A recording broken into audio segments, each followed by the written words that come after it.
Hello, Patrick. Nice to have you here. Hi, It's a Teylor. pleasure to speak with you. Great to be here. Thanks for inviting me. Nice. So, do you want to give us a quick introduction of who you are and what are you doing at Taylor? Yeah, very much. So I'm Patrick. I'm the founder and the CEO of Taylor. Started the company in 2018.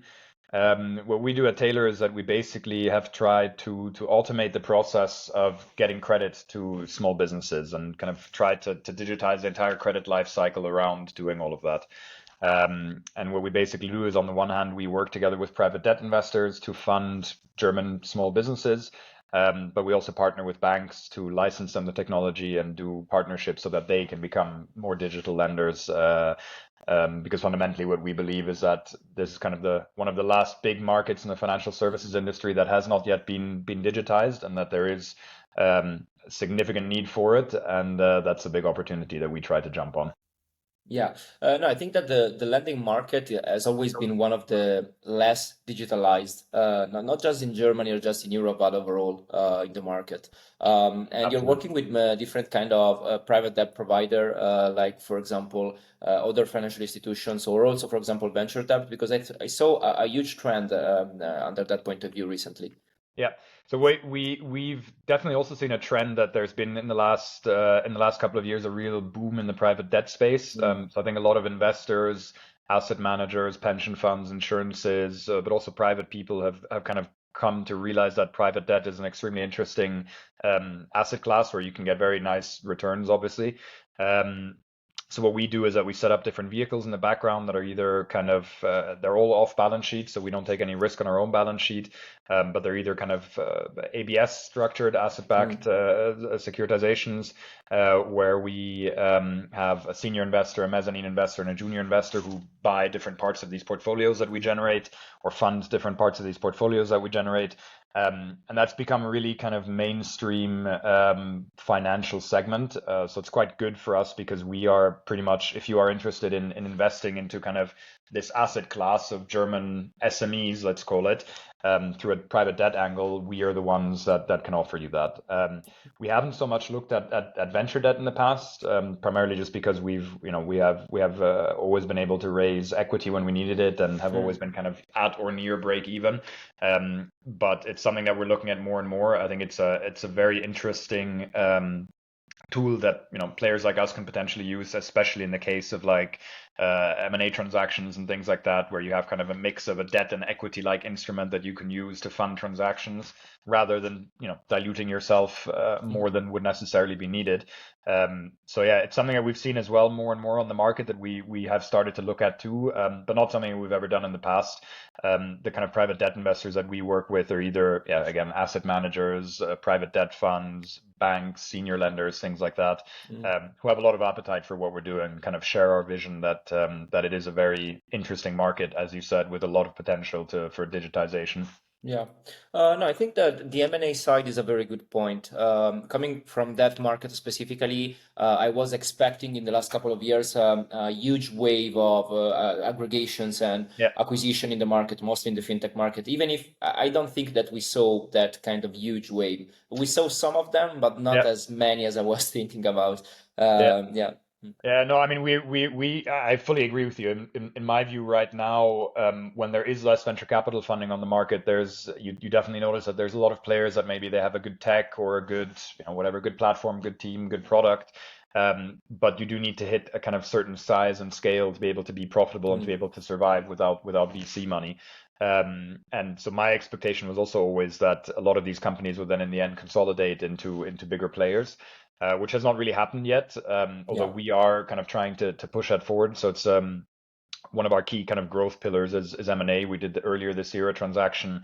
We're hoping to wrap up one more transaction this year, and then next year do a couple of more because I think it's a huge opportunity on the market, because you have these great companies, great platforms that if they run out of money, they're there, and you can usually buy them for relatively attractive multiples.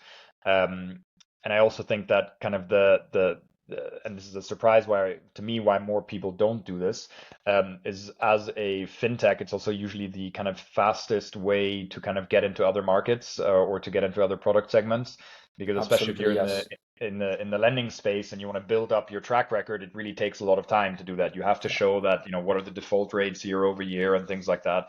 So it's not like a consumer photo sharing app where you can have kind of unlimited fast growth. You need to build up and demonstrate a track record, and that just takes a certain amount of time. Um, so by buying other people or consolidating different platforms, it kind of gives you a bit of a head start on that because you can kind of benefit from their track record as well and bring that all together into one platform. So that's our strategy, and I fully agree with you. I'm very surprised that more people haven't done it. Although I'm sure that more people will start doing it now. I think we do see that there are more people on the market, which is why we're Yeah. trying to be as fast as possible to acquire different platforms, because we're certainly not the only people with this idea. No, yeah, I totally agree with you. I think that there are very good opportunities on the market right now because, as you said, there are many different kind of companies that build great products, great track record, a lot of customers that just run out of money because they weren't able to raise another round. And those are very good opportunities because the product is still there, the customer base Definitely. is still there, the demand is there. So that's very, very interesting. I think that you recently closed an acquisition in Switzerland, right? You acquired Credit Shelf Yeah, that was in Germany. So on we're a Swiss German. company, Yeah. but we're mainly focused on the German market. Yeah, so Credit Shelf was a really cool opportunity for us. Was the first kind of successful M&A transaction that we did. Mm, Um, we ended up kind of taking them over because we saw that. So Taylor's primary focus up until now has been kind of working capital finance from 100,000 euros up to maybe 1 million, 1.5 million euros. mm, And Credit Shelf had always pretty much the exact same business model as us, but they were just doing a bit larger ticket sizes, so kind of more 1 million to maybe 5 million tickets. And we saw for us that there was a lot of our customers that over time just outgrew what we were able to offer. They maybe in the beginning they needed 500K, but then they were more successful, and then eventually they needed a 2 million or a 3 million loan, or they needed some kind of a more complex financing. Um, so then we obviously internally had the discussion, to see how do we kind of better serve these customers that we want to be able to serve, and we obviously had the choice: either we try and build it ourselves, which is takes time, is difficult, or we see if we can work together with another player on the market in some way, shape, or form to serve these customers. And we'd obviously known, we knew the Credit Shelf team for some time, always thought it was a great company and very good team, and great products. So then when the opportunity came, we had great discussions with the management and decided to pull the trigger. We've now completed the integration as of a couple of months ago. mm. And it's great for us because it has allowed us from, one day to the next to be able to kind of fully serve this bigger customer segment that in the past we hadn't been able to serve, and that if we had done it ourselves would have taken months, if not Yeah, years, to build up. And yeah, we gained a lot of really cool new colleagues as well, obviously, sales staff, underwriting staff, tech staff, and stuff like that, which has also really helped professionalize our team, has helped to kind of, we've kind of tried to take the best processes yeah. from both teams and Best bring it pieces here together. and there. Yeah, Exactly, exactly. And that's yeah. been good. It's also been good for us because I think it put us a little bit on the map, more than we had been previously. I think with this acquisition, we are just in terms of size, probably the largest alternative lender in the kind of SME Mm. space in the DACH region. And I think also was quite useful to show the market that we're here and interested in doing M&A transactions. So it really kind of accelerated also our activities in that space, which is quite valuable for our long-term strategy. Yeah. Yeah, no, it's very interesting. I would love to deep dive a little bit more in the integration, the post-deal integration, to be Yeah, honest, because coming from that background and from that industry, I know that the most critical part of every M&A transaction is not the negotiation, is not the due diligence, is what coming after the deal is done. yeah, So integrating a different company into your own is one of the hardest thing that any business absolutely. can do. And I would love to know your point of view about it. How was as an experience as a company, but also as a founder? Yeah. So I think what I tried to do, I think we had the team, I would say we had relatively kind of clear picture of what we wanted to do in terms of the, let's say, day-to-day processes and stuff like that. Like how do we consolidate the HR? How do we consolidate the accounting and stuff like that? And I figured, okay, we're going to figure that out. That's not going to be a big deal. The thing that I kind of put the most focus and energy on was actually more on the culture component. So what I tried to do, or what we tried to do very early on, that I think was a good investment of time, was to firstly make clear to the Teylor team that this wasn't some kind of like we're not conquering the other company and they're going to come in and be below us or anything like that. I made it very clear to kind of our internal team that we're one big team. We need to work together. That we have a lot to learn from them and things like that. And then overall, when the new people joined, also to make it very clear that just because Teylor has been doing something in a certain way, doesn't mean that everyone now has to do it this way. That I really do want them to bring their ideas to teach us the things that they knew. And I think that kind of put a very positive mindset, let's say, onto the integration, because from every department, from whatever tech to the credit department to sales, people came into the integration phase with kind of the mindset of, okay, these people have some things that they do good and some things they do bad. Here's some, we do some things good and some do bad. How do we consolidate that in the best way? So it was very cool, I think, to see that relatively quickly the teams merged together with this kind of intention of building the best combination possible. And it was great learning. And I think with that, it went very quick. And then the second thing that we did in a similar regard was we very quickly wanted to make sure that the kind of incentive and motivation of everyone was aligned. So we made sure that relatively quickly all of the new team members that joined got equity in Teylor and kind of got enrolled into our ESOP program and stuff like that. So that they could also see, that they have a state, that they come to work in the morning, they feel I own part of this new Yeah. combined company. And that made a huge difference. I think that was probably those things kind of on the more cultural people side were probably more impactful than I would say anything else that we did in terms of like tech or administration and stuff like that. And I think because people went into the integration phase with the right mindset, also when things were going wrong or when we ran into problems or whatever it could have been, we were able to deal with them very well because kind of everyone was on the same page and everyone was of the same mindset, let's say. And that was probably the biggest learning for me, and what we're going to be doing, with all the transactions going forward, is to really focus on people and culture first.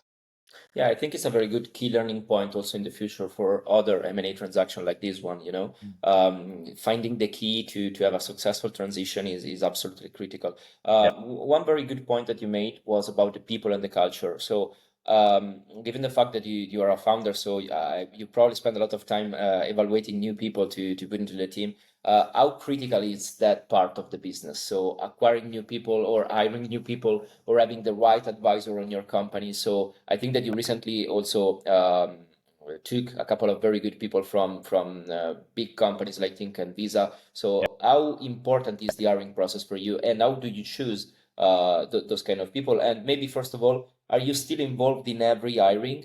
You want to talk with every people that is yeah. like joining your company? Yeah. I mean, I would say that maybe there's one or two cases where if I'm not around, what doesn't work, but I do want to be involved in every step of the hiring. At the end of the day, I think probably hiring is, I would say, almost the most or one of the most important things, because basically what's my job as the CEO? It's to kind of maybe try and define the vision and the culture, and then kind of organize a team around that vision and that culture and get them to achieve that. And as the company gets bigger, and that's been also a big learning for me, I'm personally much further away from the front lines, so to speak. I'm Mm. not the salesperson doing the sales call. I'm not in every, I'm not the product manager making the product decisions and stuff like that. So I think it's incredibly important that also as you get bigger, you need to make sure that you have the right people around you who can kind of share the vision and share the cultural vision and stuff like that, because they're the ones that are actually going to build this company much more than Yeah. I am, of course. So I think it's incredibly important. And I also think that it's kind of important in the sense that, we have a very, very big and aggressive vision, and it's not for everyone, right? That's the Mm. reality, be it, either what we are specifically doing or more generally working in a startup environment is not for everyone. We need to stay as lean as we possibly can, which means that, I cannot just hire 1,000 people and hope that it kind of works out. I can hire one person, so it has to be the right person. The right one. Yeah. And so that's why having the wrong person can also send you very much in the wrong direction. Because that's the nice thing, but also the risky thing about the startup is that a startup is just you as an individual have so much impact on on the sales results, on the product, and things like that, which is cool because you can go in and you can really have a big impact that you probably can't have at a bigger company. But from the company's perspective, it's also kind of, you need to make sure that you that have the right people in those roles, exactly because there is only whatever one product manager responsible for this topic. There's only one sales guy responsible for these clients, and not a team and infrastructure really that can kind of maybe catch any shortcomings. So yeah, to answer your question, it's probably the most important thing is kind of hiring and, let's say, people management all around. And it's absolutely essential to the success, I would say. And also for me personally, super an interesting process also, kind of in the phase where we are now, where we're bringing in other cultures, and trying to kind of define the new culture together.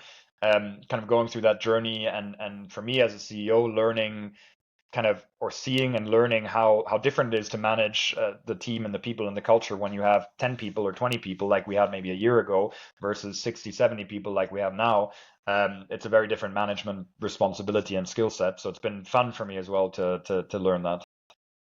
No, it's a good point. I was thinking about the kind of culture that you're trying to create. You were talking about responsibility, direct responsibility from Yeah, from everyone there. So you're basically trying to build a culture where people are directly responsible. You're trying to cut loose yeah, ends and cut, loopholes that are, always bringing responsibility to someone else. yeah, And how are pretty you much. trying to build that kind of culture? Because, building a culture from scratch in one company is one thing, building a culture from different companies that come together is quite Yeah, hard. yeah, absolutely. I think one of the key things, honestly, is you have to be very explicit about your expectations, and I think also accept that the culture is not for everyone. We have a culture Mm, where it's a lot of hard work, it's a very direct communication culture and stuff like that. The and that isn't for everyone, and I think everyone has to be okay with that, right? Because there's yeah, no um, I don't think you can make a culture that everyone is going to be happy with and everyone is going to be successful with, and that's okay, right? It's not the end of the world. But when you find those people, that are okay with this culture that we've built, you need to make sure that you give them the freedom to actually then work mm, within this environment that you've created. So we try and be relatively upfront about what our expectations are, and I think that's a quite significant success factor. Um, and I think also, we tend to say we'd rather, maybe if it's not a great fit, say, hey, it's not a great fit, and don't come to us, or go somewhere else. And I think that's something that you kind of have to be comfortable with, in a sense. Obviously it's never nice to have that situation, but it's also something that you have to be comfortable with. And I think in the end, it's obviously painful in the moment, but better in the long run. Yeah, so I think clear communication of the expectations is good. And then also making sure from the very beginning that you hire the right people, or in the worst case, fire the right people if it's not a fit, is probably just as important as defining what is the culture. yeah. Yeah, I think that direct feedback are really undervalued, so Yeah, you yeah, need to be very absolutely. straightforward, and to be very transparent and clear. So if it's Yeah, not a fit, it's not a fit, yeah, it's gonna be a exactly. problem for either me and you. Yeah, It's not just on exactly. that side. Yeah, So and, I and it's totally agree and with it's this. always interesting to see, because I think, like, probably people who come from maybe a bit most of their career in kind of larger companies or in certain Mm, industries where they maybe don't have such a direct feedback culture, it's quite a shock sometimes, yeah, because I think here it's a very fast moving environment. There's a lot of pressure and stuff. So you say, look, hey, this work that you delivered just is not good enough. Do it again. exactly. It's very direct feedback, but you need it in this kind of high-paced Yeah, environment. But I think in maybe if you've never been in this kind of environment before, it's quite a shock. Like, oh, Patrick doesn't like my work. It means he doesn't like me, and that's not at all the case, obviously. exactly. But yeah, you have to check for this in the hiring process, and make sure that the people are clear on what Yeah. what that is and what the expectations are. No, I totally agree about this one. I made a very, very similar experience also in laying off. Mhm. For example, that is always a part of the job that no one likes. Of course. It's Yeah, normal. It's a bad situation. But if you do that in a proper way, and if you do that with empathy, humanity, and everything else, yeah, you can also have a relationship with those people after yeah, the, definitely, the work contract is done. definitely. It really means a lot, Yeah, on how do you yeah, do those kind certainly. of things. Yeah, and I mean, in most cases, right, when you part ways with someone, it's not because they're, maybe in 90% of cases, it's not because they're a bad person or because they've Exactly. specifically done a bad fault. Maybe they're just not a right fit, or maybe just the whatever, that project didn't work out. You don't have the budget anymore, whatever it might be. And I think if you can be transparent about the situation, then it's always better. Yeah.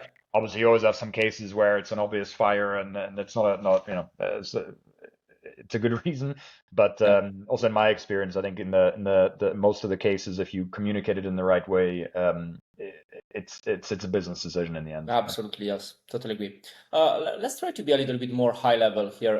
What do you think about right now the fintech market in Europe, maybe more specifically in Germany and Switzerland, because I think that you have a focus there. Yeah, But I would say overall in the fintech market in Europe, because I saw recently, to be honest, or at least in my experience, a little bit of improvement there. So we have been yeah, through 2 years of downturn, 2 very tough yeah, years. Interest rates were high. A lot of people weren't able to raise new rounds, and there was like this feeling of okay, fintech is kind of over. But to be honest, recently I saw a little bit of coming back, or yeah, at least getting back to the right direction. So yeah, yeah. what do you think about it?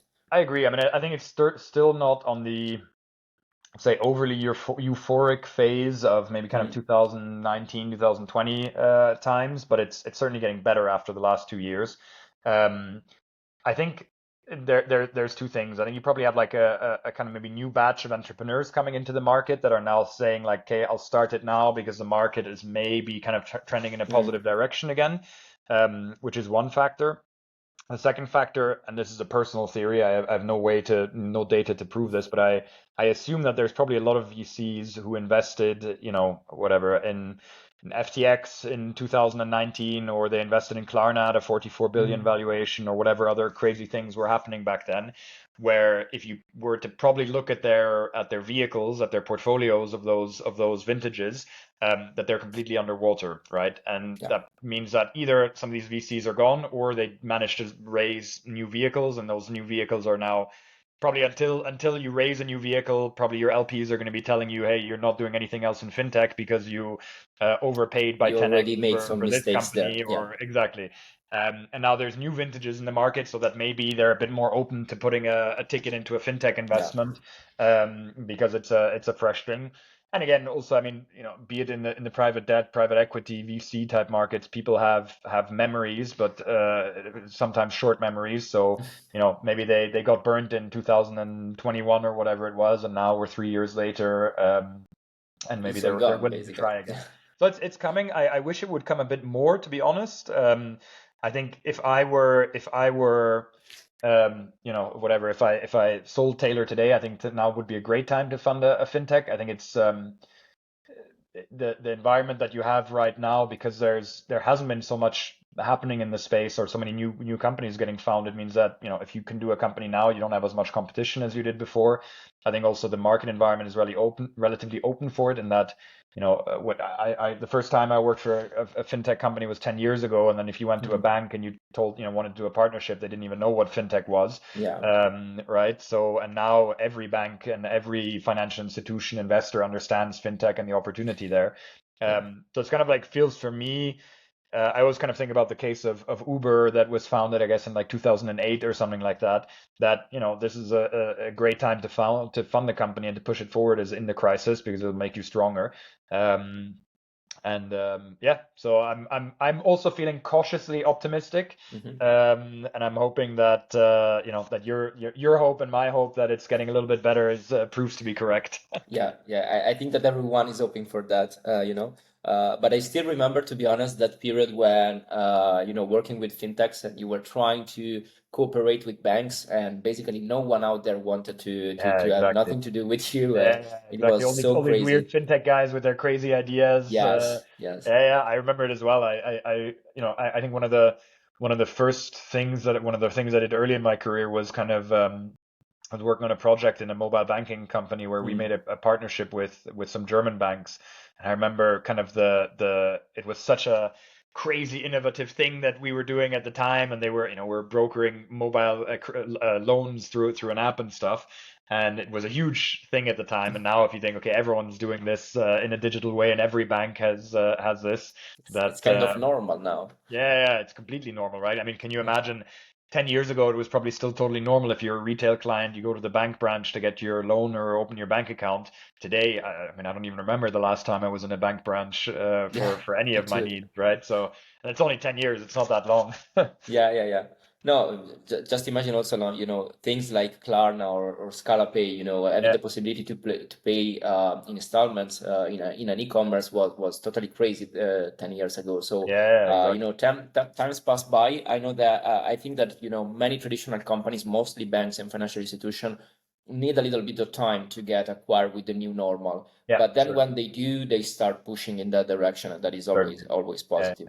And it makes sense for them, right? It's like they can access a new Yeah. client bases, they can have less overhead, they can have faster processes, better data quality. So I think in every regard, it makes sense for the banks to embrace what companies Yeah. like Taylor and also in the retail space and stuff are doing.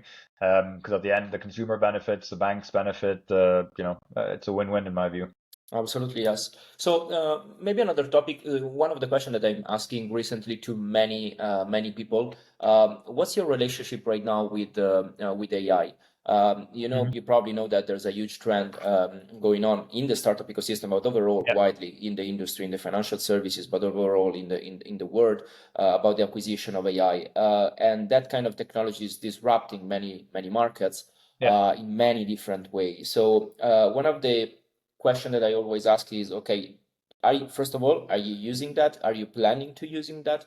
And most importantly, do you think that is something that is going to bring value for you as a company more in the cut cost Hmm. direction, sorry, or more in bringing new value, so bringing maybe more revenue on the long Yeah, term? Because I yeah, think that as of right now, many corporates are always seeing one side of that medal, yeah, always thinking, okay, I can cut costs using AI, doing this and that, and yeah, they think a little bit less on the revenue generation side. yeah.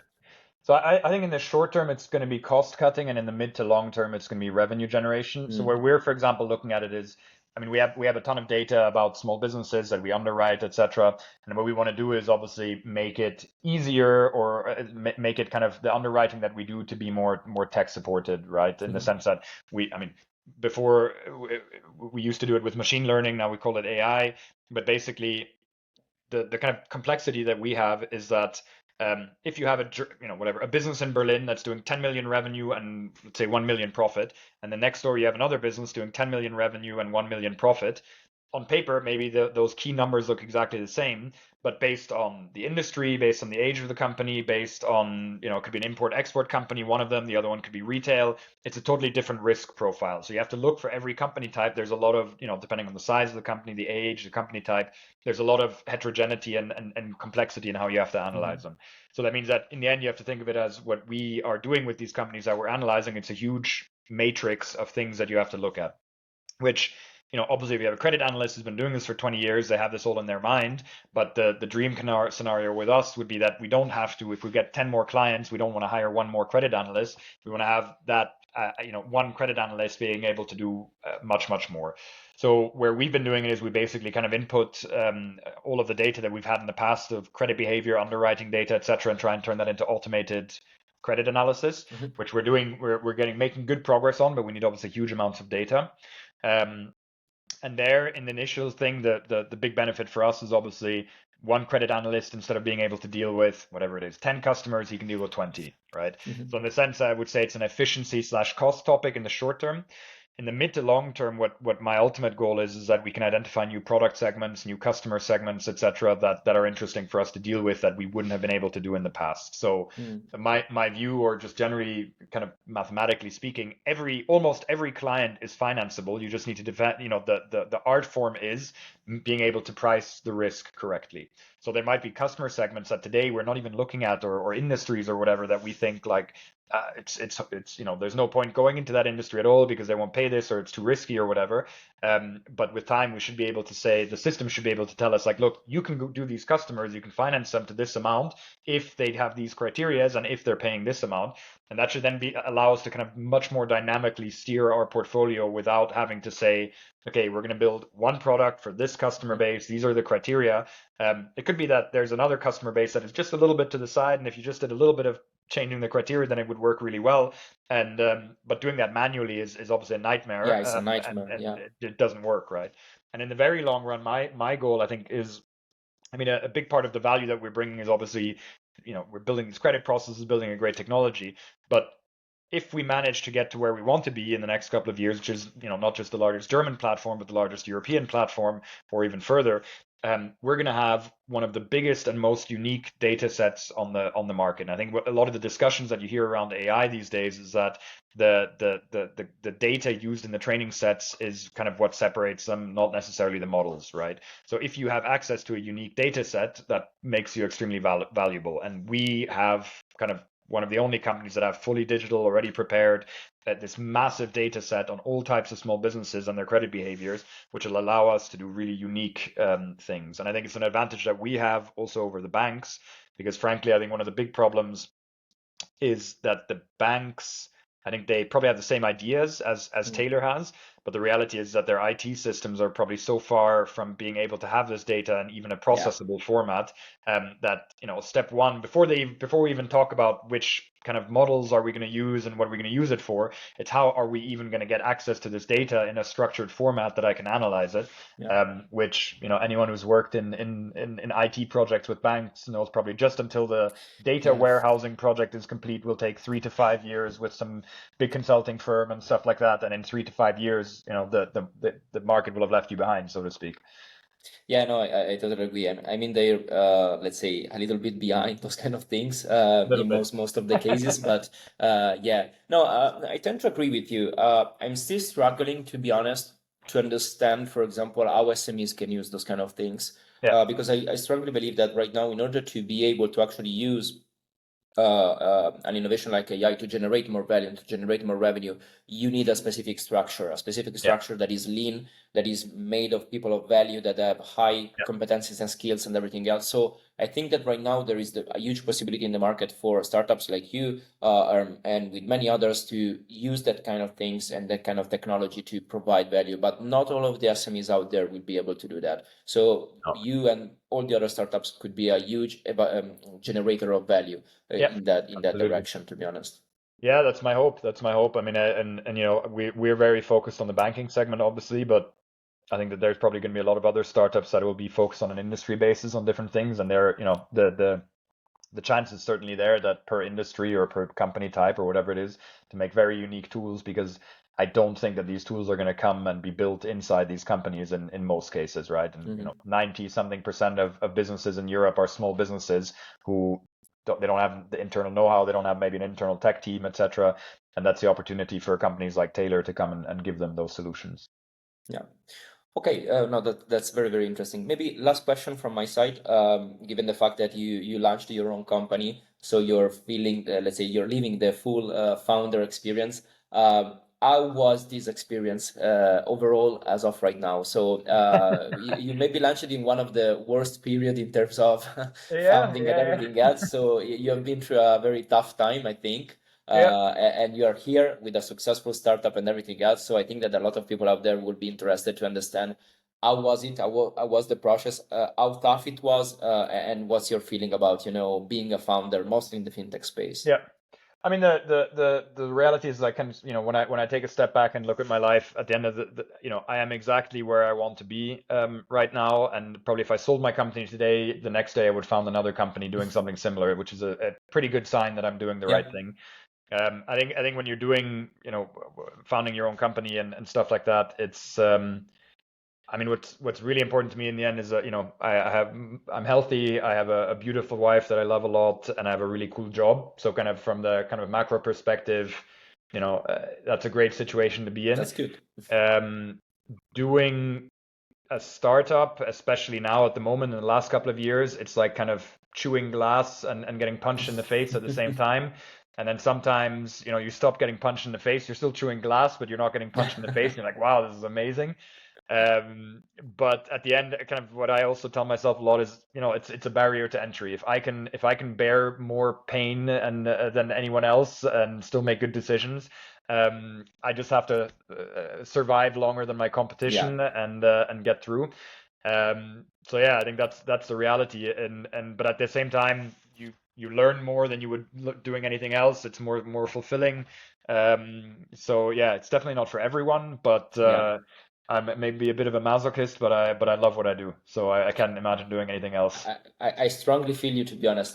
Coming mostly from the early stage, let's say, segment, I saw a lot of people out there with a lot of experience, a lot of competencies, skills, a lot of knowledge about a specific Yeah, market. They could potentially build huge companies, but the problem is that they do not have what it takes to be an entrepreneur, because yeah, it's not just the knowledge of the market, it's not just the skills and everything else. You also need to let's say, go through a lot of pain to be very, yeah, very resilient, to be on top of everything. So it's not yeah, for everyone. It's something that I strongly yeah. believe. Absolutely. Yeah. Yeah, Patrick, it was a pleasure to have you here. Thank I you, wish you Michele. the best with Taylor, and looking forward for our next conversation. Thanks a lot. Thanks for having me, and it's been a great talk. And yeah, have a great day. Thank you very much. Bye bye. Bye.